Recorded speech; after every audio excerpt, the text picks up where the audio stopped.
Hi this is நாங்கள் today வந்து பார்த்திங்கன்னா ஒரு chapati puri side dish recipe தான் பார்க்க போகிறோம். நான் இது வந்து ஓனாக பண்ணனா இல்லை, ரேண்டமாக யூடியூப்பில் வந்து வீடியோ பார்த்துட்டு இருக்கிறச்ச எனக்கு வந்து இந்த ரெசிபி வந்து கிடச்சிச்சு. ஸோ அதை ட்ரை பண்ணி பார்த்துடலாமேன்னு சொல்லிட்டு சரி வாங்க ஸ்ட்ரெயிட்டாக வீடியோக்குள்ளே போயிடலாம்.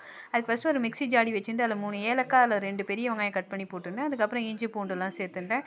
இது கொஞ்சம் நைஸாக அரைச்சி எடுத்ததுக்கப்புறம் 2 ஸ்பூன் அளவுக்கு வந்து பார்த்திங்கன்னா புளிக்காத தயிர், அதுக்கப்புறம் 1 ஸ்பூன் அளவுக்கு நான் வந்து இது தக்காளி சாஸ் வந்து சேர்த்துட்டேன். நீங்கள் வேணும்னா தக்காளி கூட போட்டுக்கலாம். எல்லாத்தையும் நைஸாக அரைச்சி எடுத்துட்டு எண்ணெய், கடுகு, சோம்பு, சீரகம் போட்டுட்டு பொரிஞ்சு வந்ததுக்கப்புறம் ஒரே ஒரு காஞ்ச மிளகாய் சேர்த்துட்டேன். அதுக்கப்புறம் வந்து பார்த்திங்கன்னா தனி மிளகாய்த்தூள், தனியாத்தூள், அதுக்கப்புறம் மிளகாய்த்தூள் சேர்த்துட்டு அதுக்கப்புறம் கரம் மசாலா எல்லாம் வந்து கலர் மாறாத அளவுக்கு சூடு ஏறினதுக்கப்புறம் அரைச்சி வச்ச விழுது இது கூட மிக்ஸ் பண்ணியாச்சு. கருவேப்பிலை சேர்த்தாச்சு. உப்பு போட்டு சிம்மில் வச்சிடலாம். நல்லா கொதித்து வந்ததுக்கப்புறம் வேக வைக்காத உருளைக்கிழங்கு வந்து தோலெல்லாம் நீக்கிட்டு கட் பண்ணி எடுத்து வச்சுருக்கேன். அதுவும் இதுவும் கூட மிக்ஸ் பண்ணி விட்டுடலாம். நல்லா மிக்ஸ் பண்ணதுக்கப்புறம் கருவேப்பிலை, கொத்தமல்லிலாம் மிக்ஸ் பண்ணிடலாம்.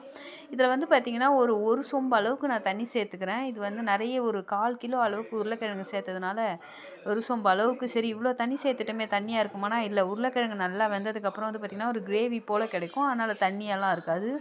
ரொம்பவுமே சொல்லப்போனால் வீட்டில் வந்து விசில் வந்தப்போ என் பையன் கூட கேட்டான், என்ன மம்மி இவ்வளோ ஸ்மெல்லாக இருக்குது, சூப்பராக இருக்கும் போலையே அப்படின்னு சொல்லிட்டு கேட்டான். அந்த அளவுக்கு வந்து பார்த்திங்கன்னா சூப்பராக இருந்துச்சு. ஒரு 3 விசில் விட்டுட்டு இறக்கிட்டிங்கன்னா குருமா வந்து ரெடி ஆகிடும். ஸோ இப்போ வந்து பூரி சுட்டாச்சு, இதுக்கான கிரேவியும் ரெடி பண்ணியாச்சு. ட்ரை பண்ணி பாருங்கள். ரொம்பவுமே ஒரு திக்கான ஒரு சூப்பரான கிரேவி தான், ரொம்ப டேஸ்ட்டாக இருந்துச்சு. ஸோ ட்ரை பண்ணி பார்த்து எப்படின்னு சொல்லுங்கள். தேங்க்யூ ஃபார் வாட்சிங்.